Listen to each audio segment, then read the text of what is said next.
Assalamu alaikum. Welcome back to my solo English broadcast with Torikul English Academy. I hope you are fit and fine and you are practicing spoken English every single day. প্রিয় শিক্ষার্থীরা 2026 সালের আজকে second class করতে যাচ্ছি। আশা করি আপনারা নিয়মিত এই ক্লাসগুলো দেখবেন এবং বাসায় চর্চা করবেন, তাহলে কিন্তু ইমপ্রুভ করা সম্ভব। আর লেগে থাকলে কোনো একটা বিষয়ের উপরে সেটি ধীরে ধীরে হলেও আয়ত্তে আসবে। কোনো কিছু না করার চাইতে কিছু করা তো ভালো, সেই চিন্তা করেই আপনাকে কিন্তু সেই কাজটি করতে হবে। তাহলে আজকের ক্লাসটি শুরু করি। তাহলে চলুন শুরু করি। প্রিয় শিক্ষার্থীরা, অলস বসে না থেকে আমাদের এই কোর্সটি আপনি কমপ্লিট করতে পারেন, তাতে আপনি অনেক কিছু শিখতে পারবেন, অনেক কিছু জানতে পারবেন, আপনার পুরনো ধ্যান ধারণাগুলো পরিবর্তন হবে, এটা আমরা মনে প্রাণে বিশ্বাস করি। আজকে দেয়ারের ব্যবহার করব।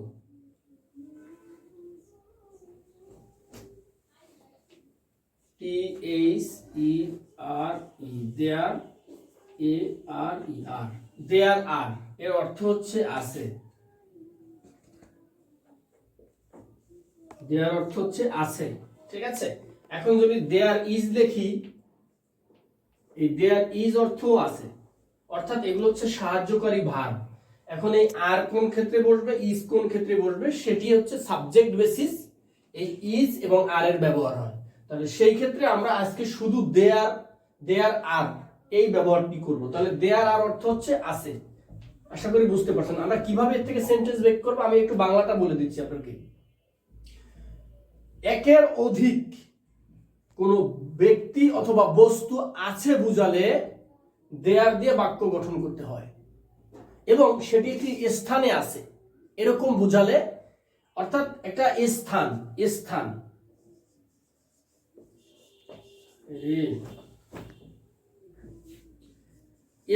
বুঝাবে। স্থানের ক্ষেত্রেই সাধারণত এই দেয়ারটা ব্যবহৃত হয়। সেই স্থানে কি কি আছে সেটি তো উল্লেখ থাকবে, কিন্তু স্থান হবে সেটা নির্দিষ্ট স্থান। আপনাকে কয়েকটা এক্সাম্পল দিলে আপনি বুঝে যাবেন ইনশাআল্লাহ। তাহলে চলুন আমরা শুরু করি। হ্যাঁ প্রিয় শিক্ষার্থীরা, তাহলে আমাদের আজকে ব্যবহারটা হচ্ছে দেয়ারের।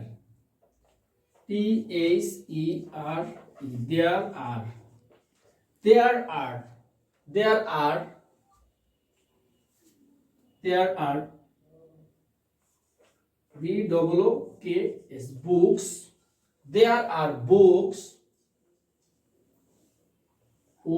on the table. table. এখানে আপনি two books দিতে পারেন। There are two books on the table. টেবিলের উপর দুটি বই আছে।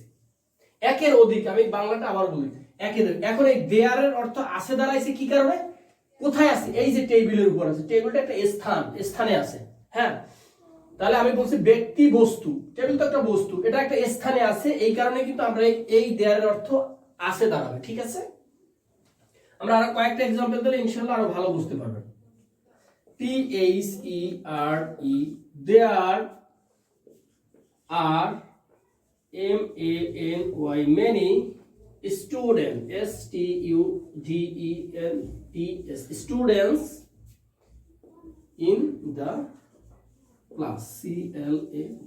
class. There are many students in the class. ক্লাসে অনেক ছাত্রছাত্রী আছে। এখানে কিন্তু আপনি কতজন স্টুডেন্টস আছে সেটিও কিন্তু মেনশন করে দিতে পারবেন।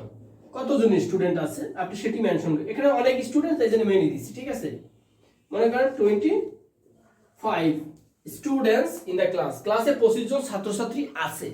এটার একাধিক যে ব্যবহারগুলো আছে সেগুলো আমরা পার্ট বাই পার্ট দেখব, কিন্তু আমাদের এই জেনারেল বেসিক বিষয়গুলো আগে ভালো করে আয়ত্ত করতে হবে।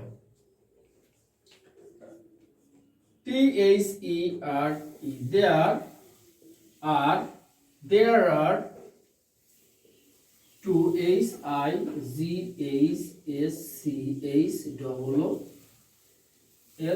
schools in our village. our village, village. There are two high school in our village. আমাদের গ্রামে দুটি হাই স্কুল আছে।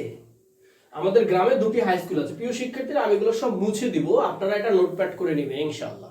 এই দেয়ারের ব্যবহার আজকের পর থেকে আপনাদের আর কনফিউশন হবে না।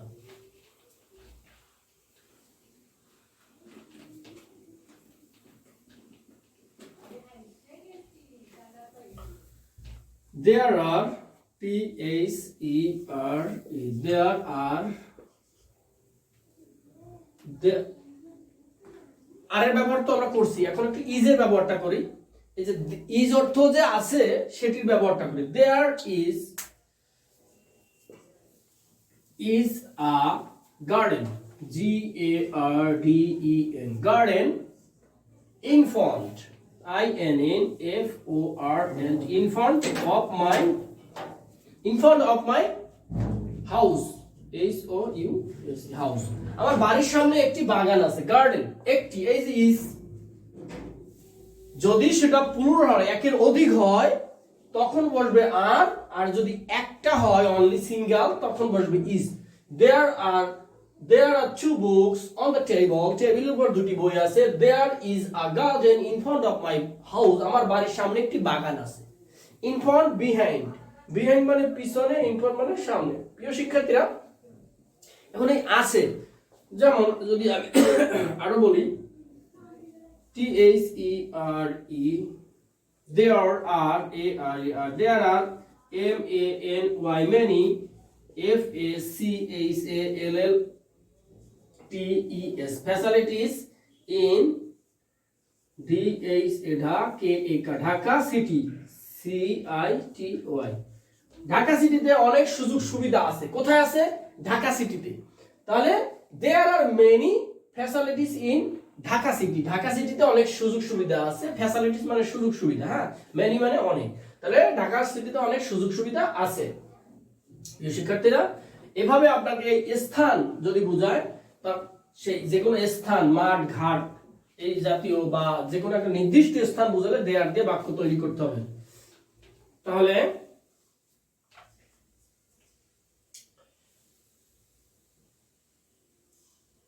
এখন এগুলো নেগেটিভ ভাষণ তৈরি করতে হবে। এগুলো নেগেটিভ কিভাবে করবেন সেগুলো আমি আস্তে আস্তে শিখিয়ে দেবো। তার আগে আমি বলি, আমি তো যে ফর্মুলায় আপনাদেরকে ক্লাস নেই, সাধারণত যে ফর্মুলা শিখাই সেটা হচ্ছে ইন্টারগেটিভ। একটা সিম্পল অ্যাফার্মেটিভ বাক্যকে আপনি ইন্টারগেটিভে কনভার্ট করবেন, এবং সেই ইন্টারগেটিভের পরে একটা সিম্পল অ্যাফার্মেটিভকে ইন্টারগেটিভ করবেন, তারপর সিম্পল অ্যাফার্মেটিভকে নেগেটিভ ইন্টারগেটিভ করবেন, তারপর নেগেটিভ করবেন, তারপর নেগেটিভ ইন্টারগেটিভ করবেন। অর্থাৎ একটা বাক্যকে আপনাকে 4 ধরনের বাক্যে রূপান্তর করা জানতে হবে, ইংলিশ ভাষায় কথা বলতে হবে। তো এই বিষয়টি মাথায় রেখেই আমরা কিন্তু এই ক্লাসগুলো সাজিয়েছি। তো দেখেন, A-R-E-R-T-H-E-R-E,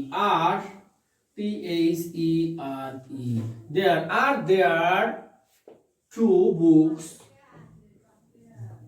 books on the table, T-A-B-L-E, table, A interrogative. R there 2 books on the table, টেবিলের উপর কি দুটি বই আছে? প্রশ্ন, টেবিলের উপর কি দুটি বই আছে? ঠিক এইভাবে আপনাকে প্রশ্ন তৈরি করা জানতে হবে। এখন এই প্রশ্নটা, এটা কিন্তু নেগেটিভ করে ফেলতে পারে। অ্যাফার্মেটিভ সিম্পল নেগেটিভটা কি হবে? একদম সহজ, একটা নট যুক্ত করে দিলেই হলো। T-H-E-R-E, there, A-R-E-N, aren't 2 books on the table, T-A-V-L, table, এই হয়ে গেল নেগেটিভ। এখন আপনি নেগেটিভ এটার কোশ্চেন ইন্টারগেটিভ, আর নেগেটিভ ইন্টারগেটিভ কিভাবে করবেন আমি সেটাও দেখিয়ে দিচ্ছি। নেগেটিভ ইন্টারগেটিভ করবেন aren't, A-R-E-N, apostrophe aren't, there, T-H-E-R-E, there 2 books, B-O-O-K-S, books on the table, T-A-V-L, table, এই হচ্ছে ইন্টারগেটিভ। তাহলে আমাদের হয়ে গেল, কি হলো? একটা বাক্যকে 4টা রূপ দিতে হবে। যে সিম্পল অ্যাফার্মেটিভ আছে, এটা সিম্পল নেগেটিভ করলাম, এরপরে এই সিম্পল অ্যাফার্মেটিভটাকে কি করলাম? সিম্পল ইন্টারগেটিভ করলাম, আবার সিম্পল ইন্টারগেটিভটাকে সিম্পল নেগেটিভ ইন্টারগেটিভ করলাম। ক্লিয়ার? এই 4 ধরনের বাক্য করা আপনাকে জানতে হবে। তাহলে দেয়ারের অর্থ আমরা বুঝে গেছি। এখন এই দেয়ারের সাথে ইজ হলে সিঙ্গুলার হবে, আর আর হলে প্লুরাল হবে। একের অধিক হলে সেখানে দেয়ার আর একের ভিতরে যদি থাকে তাহলে দেয়ার ইজ বলবে। যেমন আমার বাড়ির সামনে একটি বাগান আছে, there is a garden in front of my house, আমার বাড়ির সামনে একটি বাগান আছে, আমার বাড়ির পিছনে একটি বাগান আছে। তাহলে কিভাবে বলতে পারেন? আপনি সেটা বলতে পারেন there is a garden behind my house, আমার বাড়ির পিছনে একটা বাগান আছে, আমার বাড়ির সামনে একটি নদী আছে, there is a pond মানে পুকুর, আর river মানে there is a river behind বা in front of my house, আমার বাড়ির সামনে একটি নদী আছে, আমার বাড়ির সামনে একটি পুকুর আছে, there is a pond in front of my house, আমার বাড়ির সামনে একটি পুকুর আছে। এভাবে বলতে পারেন। there is a two cows, there are two cows in the field, মাঠে দুটি গরু আছে, there are two red cows in the field, মাঠে দুটি লাল গরু আছে। এভাবে প্রিয় শিক্ষার্থীরা, আমাদের এই দেয়ারের এই চমৎকার ক্লাসটি অবশ্যই আপনারা দেখবেন, টাইমলাইনে শেয়ার করে রাখবেন, নোটপ্যাডে লিখে সেগুলো বাসায় প্র্যাকটিস করার চেষ্টা করবেন। সবাই ভালো থাকবেন, সুস্থ থাকবেন। আজকে এখানে শেষ করছি। আসসালামু আলাইকুম।